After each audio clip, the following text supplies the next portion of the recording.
the timing of throughout this podcast on the different episodes, peep some of the timing.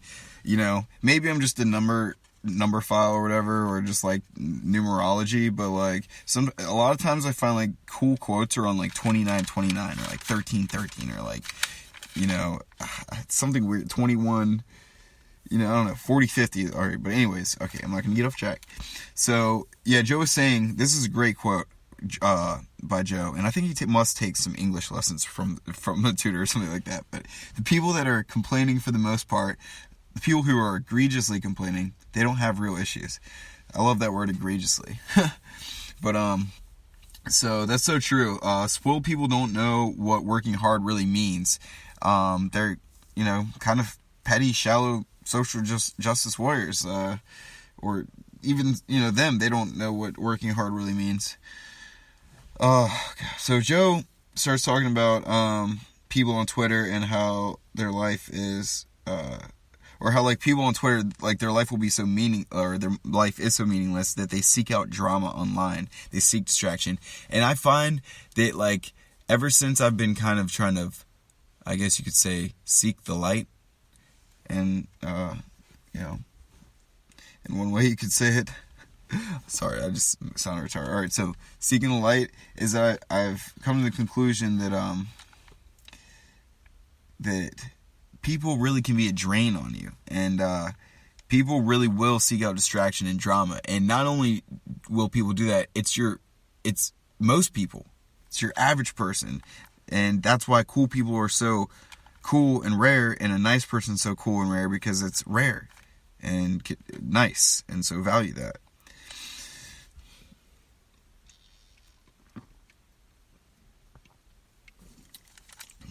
I took a big old swiggy poo. Ugh. So, where are we at, guys? 39 minutes.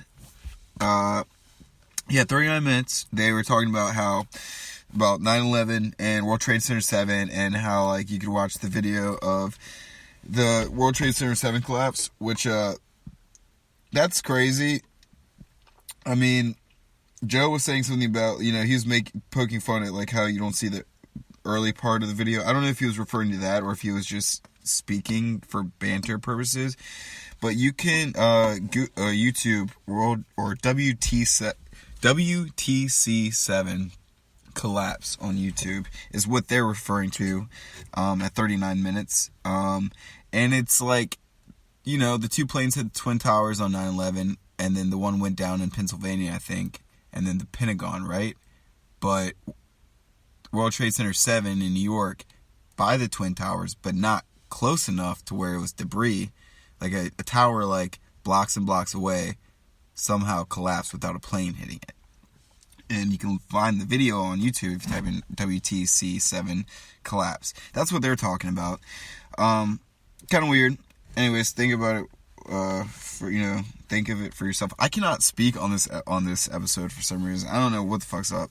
Maybe it's just because it's super late right now, and I wanted to do this while it was so fresh in my head. So at 40:50, Joe says he has friends that have done stupid shit, and when someone says that like they're a piece of shit person, Joe says no, he's not. He did a piece of shit thing one time, but don't tell me he's a piece of shit person, which is so true, because I mean that kind of goes full circle to the duality thing that we talk about commonly on this podcast. The whole duality theme is that people aren't typically good or bad, 100% good nor 100% bad. People are a mixture, and like the Slipknot album, Duality, it's somewhere in, it's a place in between. It's a gray spot in between. So we're not good or bad people. People are defined by their actions. People will either do good or bad things. And so when you start to do more good actions than bad actions, then you become a good person. Or if you do more bad actions than good, you start to become a bad person. But inherently, people are not good or bad. You're defined by your actions. That's how your character is defined. I sound like Voltaire right now. Alright, so 4340. Good reference. Jeez Louise. Oh my gosh. You guys remember that from high school? Voltaire? Anyways, alright. 4340. Joe is saying, there are people who only want to believe the story that's been given to them, and that's just as annoying as people who only want to believe conspiracies. And that's so fucking true. Like, honestly, kind of up until Trump, and this could also be a distraction, so I'm not choosing sides once again, so don't get your panties in a bunch. But up until Trump, people were all up media's at. Like, they just believed whatever the news had to say. But as of recently, in this administration, people are starting to not believe, like, the main story. And that's good, because most times the main story is a lie, actually, from history, I would say. So, yeah, and, you can't believe also everything you see. You have to do research yourself, and you have to compare, scientific method, baby. But, the truth lies somewhere in between, once again. So at 44:14, she says that she went on Glenn Beck and was like, did you know that the left has different rules for themselves? Which, coming from someone who was raised in a conservative family and then rebelled by being liberal, so raised conservative in a Christian conservative family from, kindergarten age or birth age to I guess about the second Bush or the Bush Jr. administration. I remember 2004. I remember rebelling and changing to my fourth grade mind changing to liberal, and then fifth grade or something. I remember seeing them flashing their tits in New York City. I was like, this is outrageous. Look at these liberals. Yeah. And then I don't know, but still. Then 6th grade, 7th grade, 8th grade, I'd still be like, no, fuck the Republican, thing. And then I was moderate, and then libertarian, and then, you know what? Then I realized, where I am is just, I'm neither, because I'm not anywhere in between, because, I'm somewhere in between, because both of them are controlled by this, or at least influenced by the same politicians and legislation. So, coming from someone who was raised as, I got a little bit off track, but at 44:14, she said she went on Glenn Beck and was like, the left has different rules for themselves. So, me being someone that was raised conservative, went to liberal or whatever, and now neither, because I realized they're both bullshit. The left nowadays does have double standards, a lot of double standards. And hypocritical, and starting all the Twitter wars and the stuff on the news is irrelevant that people are arguing about. It's I think they're being weaponized, essentially. It's a tool that's being used to make people fight with each other. Is what it seems. Anyways, so the left has different rules for themselves, and why I mainly agree with that statement, what she said, was because, for example, Antifa, the anti-fascist movement, so these were supposedly leftists